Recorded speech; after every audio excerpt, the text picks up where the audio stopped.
Bismillahirrahmanirrahim. Kembali lagi bersama channel Kelas Ibtidaiyah. Dan kali ini saya akan melanjutkan tentang pembahasan huruf ma'ani bagian ketiga dengan materi huruf nasab.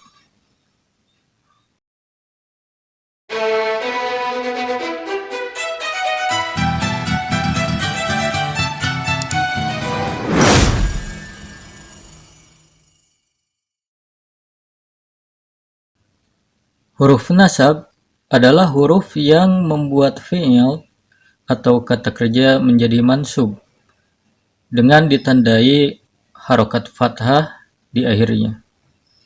Huruf nasab hanya berlaku pada fi'il mudhari saja dan tidak berlaku pada fi'il madhi atau fi'il amar. Dan huruf-hurufnya yaitu an, lan, idzan, kai, lamukai, lamul juhud, dan hatta. Kita bahas satu persatu.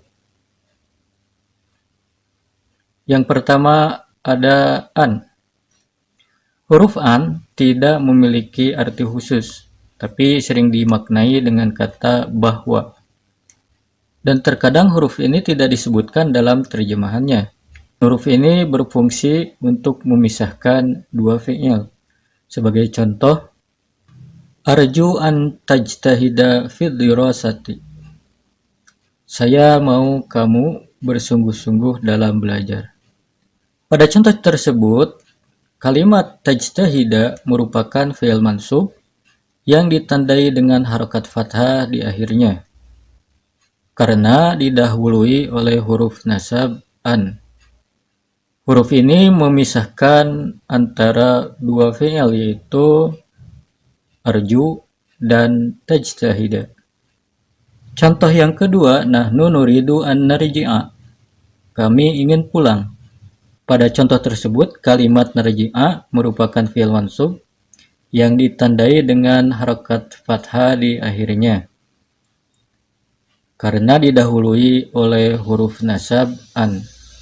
Dan pada contoh ini, huruf an tidak diterjemahkan. Kita lanjut ke huruf nasab yang kedua yaitu lan. Huruf nasab ini memiliki arti tidak akan. Sebagai contoh, lan yanjahal kaslanu. Tidak akan sukses orang yang malas.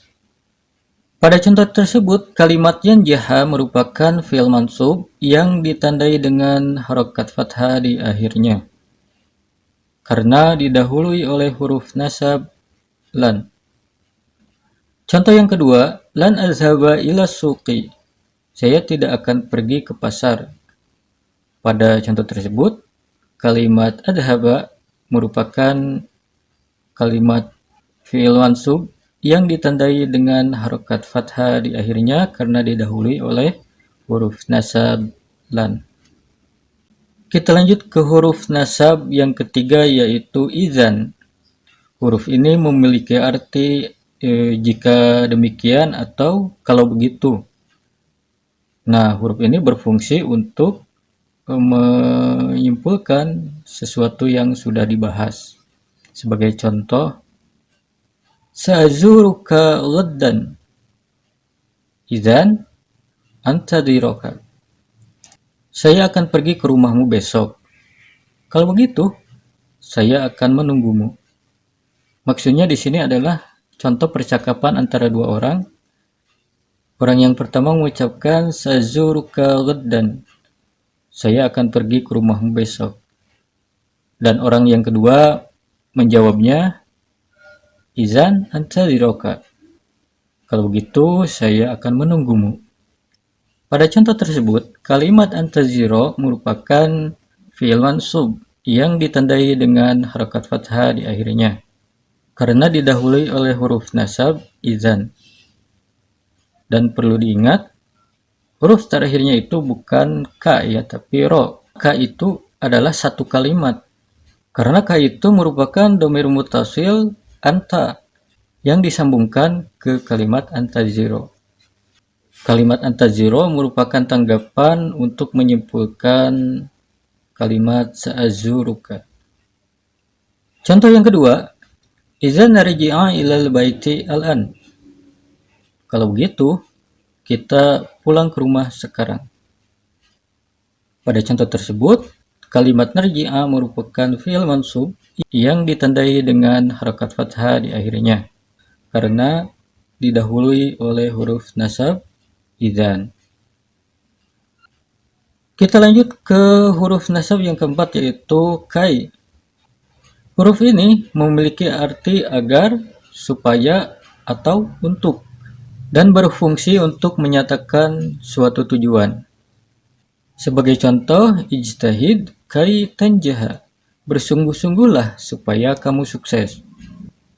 Nah, di situ kalimat tanjaha merupakan fi'il mansub yang ditandai dengan harakat fathah di akhirnya karena didahului oleh huruf nasab kai. Dan kalimat tanjaha bermakna menyatakan suatu tujuan, yaitu sukses. Kemudian contoh yang lain, akaltu hubza kaila aji'a. Saya akan makan roti supaya tidak lapar. Pada contoh tersebut, kalimat aji'a merupakan fi'il mansub yang ditandai dengan harakat fathah di akhirnya karena didahului oleh huruf nasab kai. Lanjut ke huruf nasab yang kelima, yaitu lamukai. Nah, huruf lam ini memiliki arti yang sama dengan kai, artinya agar, supaya, atau untuk. Dengan fungsi yang sama, yaitu untuk menyatakan suatu tujuan. Sebagai contoh, jitu li'ata'allama. Saya datang untuk belajar. Kalimat ata'allama merupakan fi'il mansub yang ditandai dengan harakat fathah di akhirnya karena didahului oleh huruf nasab lamukai, yaitu li. Contoh yang kedua, ta'allamul lughatal arabiyyah li'afhamal Qur'an. Saya belajar bahasa Arab supaya faham Al-Quran. Pada contoh tersebut, kalimat afhama merupakan fi'il mansub yang ditandai dengan harakat fathah di akhirnya karena didahului oleh huruf nasab lamukai, yaitu li. Lanjut ke huruf nasab yang keenam, yaitu lamul juhud. Huruf lam ini sama dengan an, tidak memiliki arti khusus. Akan tetapi huruf ini berfungsi untuk menyangkal sesuatu. Dan untuk membedakan dengan lamukai, lam ini biasa didahului oleh kalimat makana atau lam yakun. Sebagai contoh, makanallahu liyu'adzibahum. Allah tidak akan menyiksa mereka. Pada contoh tersebut, kalimat fi'ilnya yaitu yu'adziba yang mansub dengan ditandai harakat fathah di akhirnya karena didahului oleh lamul juhud, yaitu li. Ingat, huruf terakhirnya yaitu ba, bukan mim, karena hum merupakan isim dhamir yang disambungkan dengan kalimat yu'adziba. Nah, karena pada kalimat tersebut didahului oleh kalimat makana, maka lam ini dinamakan dengan lamul juhud, bukan lamukai, ya. Kemudian contoh lainnya, lam yakunillahu liyaghfira lahum. Allah tidak akan mengampuni mereka.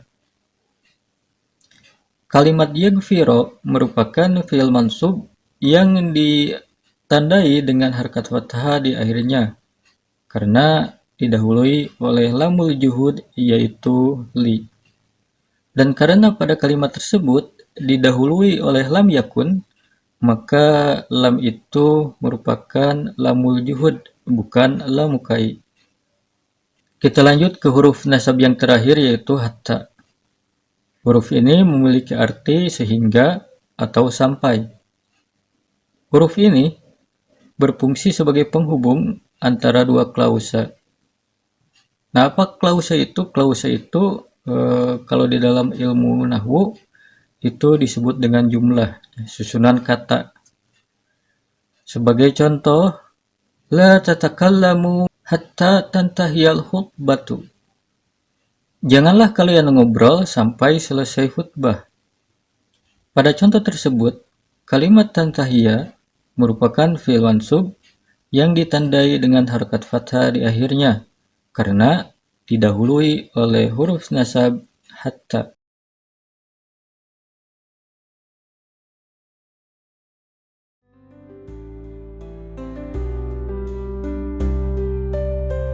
Ayo bergabung bersama kami di kelas Ibtidaiyah, insya Allah kita bisa.